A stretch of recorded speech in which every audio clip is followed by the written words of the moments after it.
You're listening to Have You Ever Wondered? It is Monday, June 13th, 2022. I'm Chloe, and the title of today's episode is Meditation on Self-Care.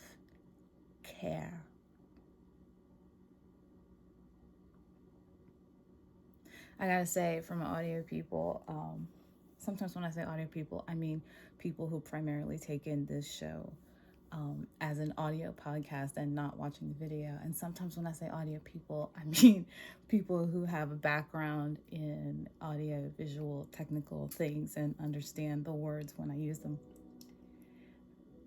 Right now, I mean the latter. For my audio people, how'd you like that transition, yo?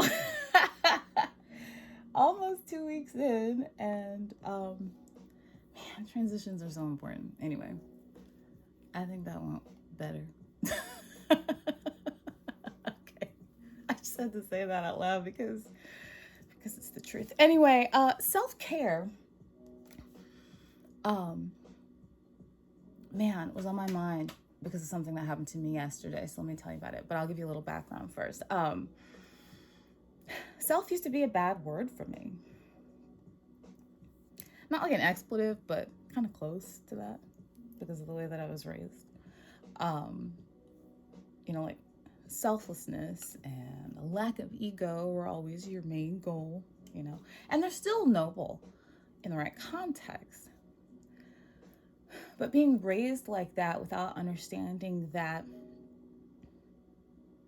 there's a divine aspect to being able to take care of yourself, and that all things that you do for yourself are not bad, had led me to misunderstand that any attention to myself, but at all, was automatically selfish, which is not true. I still have to walk myself through the correction sometimes.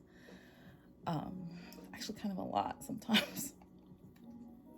So I don't plan this show weeks in advance. Even the amount of time from when I thought of it to when I did it, I think was less than 2 weeks. And all I did during that time was write down some topics that I thought would be good.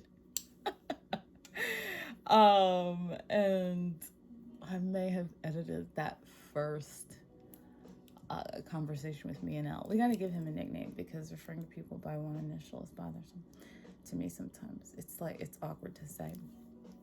I will ask him for a nickname and get back to you.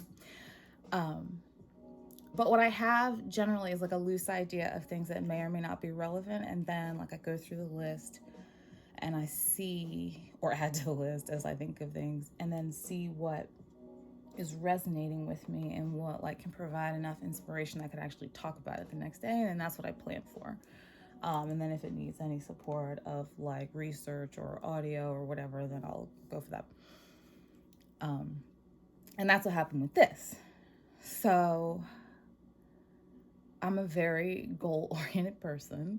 I have things that I wanted to do with my life that I have done. I have things that I want to do with my life that I am doing. And then I have things that I'd like to do with my life that I am planning. And that's pretty much always been the case for me. I have all three of those things going on at once. But when my plan to do something gets altered or interrupted by something that's not in my explicit control, I sometimes find that frustrating, especially if I'm low-key the reason why something got interrupted. Because just because you're the cause of something doesn't mean that you're in control of it. So yesterday I had all this plan to get stuff done, stuff to show, research for some other things I have going on, some writing. I had stuff I wanted to get done. I do a lot during the week, and I also do a lot on the weekends. But when I got up, I had slept terribly.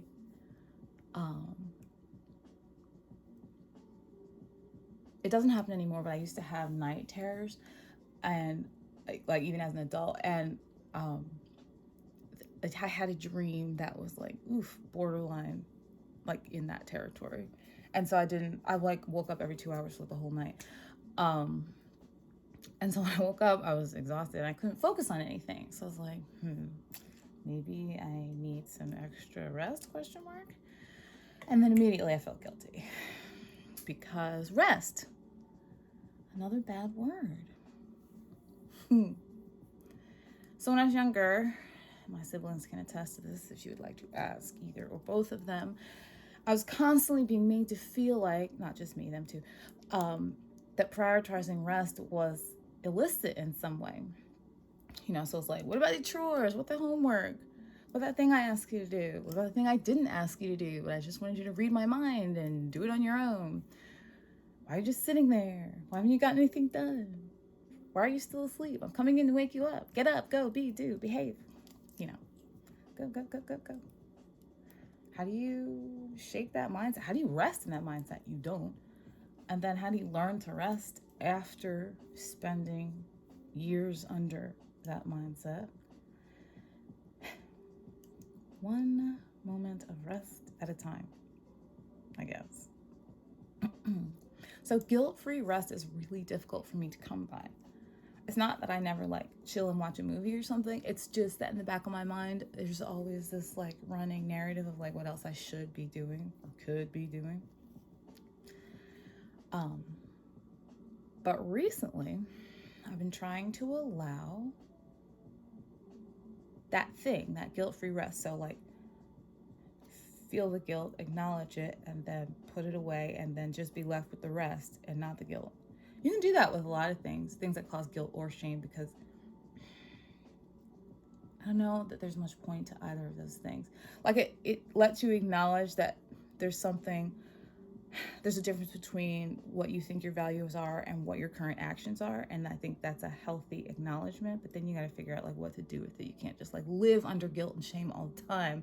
It's not necessary and it's not helpful. So I've been trying to put away the guilt and just keep the rest.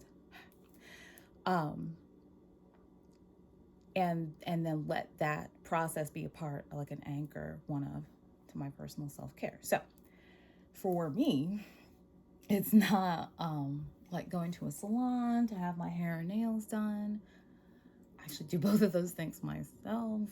It's not going to get a massage or a pedicure or a whatever. The last time I tried to get a pedicure, I was out in California, and I was running errands and had some extra time in the day, and I just couldn't bring myself to go do it because I just didn't want to talk to anyone else. Like people are constantly suggesting for me to go places so that I can participate in self-care like it's an activity, and that just doesn't work for me. I took one of those personality tests a while back, like earlier in COVID, and it has a part of its results like this introversion, extroversion spectrum, and it gave you like a percentage of like where you were on the spectrum. And I was 99% on the introvert side. So of like any spectrum that you could put me on, and there are several, this might be the only one where I fall almost all the way to one side. On most other spectrums, I'm much less definable, believe it or not. So now that doesn't mean that I can't interact with people. It just means that after I spend like 60 or 70 hours or more a week interacting with people, which is my norm, the last thing I want to do is add like more hours of interacting with people and try to call that self-care or rest or relaxation or whatever. Because I'm not going to sit there rude to the person who's doing my nails and be like, I'm sorry, this is my private time, I refuse to talk to you. Like, I don't even do that in an Uber. Like, if the person wants to chat, I'll chat for a few minutes. I'm not rude. It's just it costs me something, So self-care for me is things like this, doing this podcast. Maybe that seems like work to you. but I love it. It's fun for me. Um, Besides, there are lots of other things that people do for fun that seem like work to me. Um, but one of the things I've been thinking about in regards to the word self and redefining what it means for me is that it actually has 8 billion different meanings. And I double checked this morning to make sure that that's actually the number of people that are currently on the planet right now. And that's where we are. We're at 8 billion for now. And so I can't define you for you. You can't define me for me. But I do know that the more you understand who you are, the better you can take care of yourself. So as I got to know myself, there were 2 primary adjectives that I started really trying to be able to describe myself with as often as possible: calm and happy. And so those are the 2 words that define my emotional goals for each day. And I tend to look with disdain at things that try to steal one or the other or both from me. And then I'm also trying to give myself more time with what supports my alignment with one or both of those things. To me, that's another aspect of self-care. And then sometimes it's just in my mind, right? Because every time I want to be pulled back, it doesn't mean I can't be. Note the aforementioned 60 or 70 hours a week I spend interacting with people. I can't always just walk off. So it could just be a memory or a song. Thank you out there to people who make music. Or I look out the window and there's an expanse of clouds. Fixing my mind on those things instead of on things that lead me to frustration or darkness or whatever, that's self-care too. So one more thought. Back when I was younger, 20-something, that was a big decade for me. When I started letting go of societal and cultural oppression, and then I started owning more of who I am and less of who I was supposed to be, put that in quotes, I started becoming, I also put quotes about becoming because I already was. I just was hiding it. I started becoming more assertive, the natural part of my personality, as it turned out. And I didn't realize it then, and I definitely didn't call it that then. But that was my first foray into true self-care. Because I was acknowledging my true self and then taking care of her by finally honoring the authenticity in my interactions with other people, which is something that we talked about last week. It's all connected. And the depth of peace that I achieved just by taking that one step, it was enough to keep me heading in that direction. Even though sometimes it leads to me being misunderstood, it leads to me being rejected, it leads to me being whatevered, I still feel like the freedom of truth is better than the burden of oppression in whatever form. So freedom for me became the foundation of my self-care. But these are my meditations. What does it mean for you?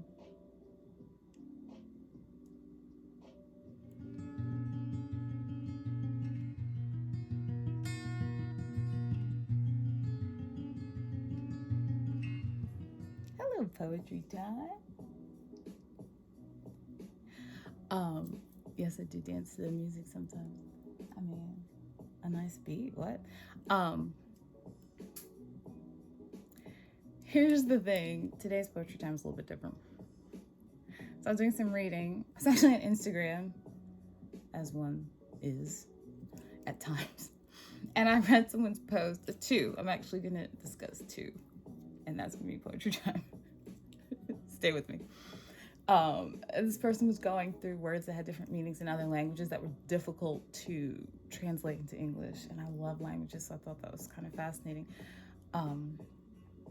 But this one wasn't a difficult one. It was just a cool one. And it says, poiesis.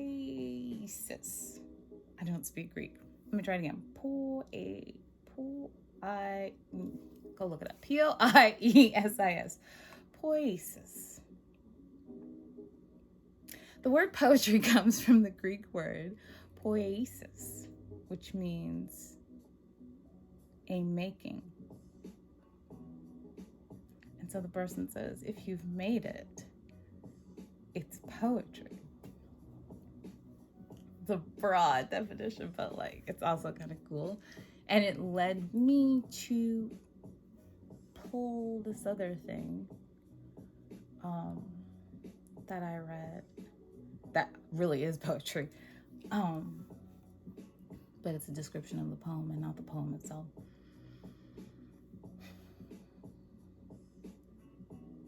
So a poster named Heather Christie, whoever that is, Crystal, excuse me,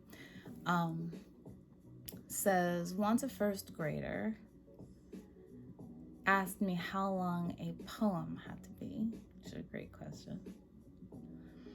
And when I said it could be just one word, which is true, he wrote a poem that was just his best friend's phone number.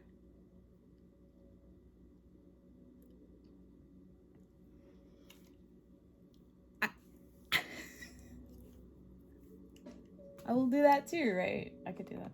No, but what it made me think of was that when you're talking about self-care, yeah, a lot of times the way that I interact with self-care requires me to be alone. But there are people, this is tiny, count them on less than 2 hands list of people who I can seek out, who can contribute to my self-care instead of detract from it. And so this first grader whose poem was just his best friend's number, like, I get that. Because sometimes there's just someone that you need to talk to or interact with, communicate with in some way. And that can be a part of your self-care too. I love that. Maybe that'll be my next poem. Just the phone numbers of those 6 people. Oops, I gave out the number. It's 6 people. For now.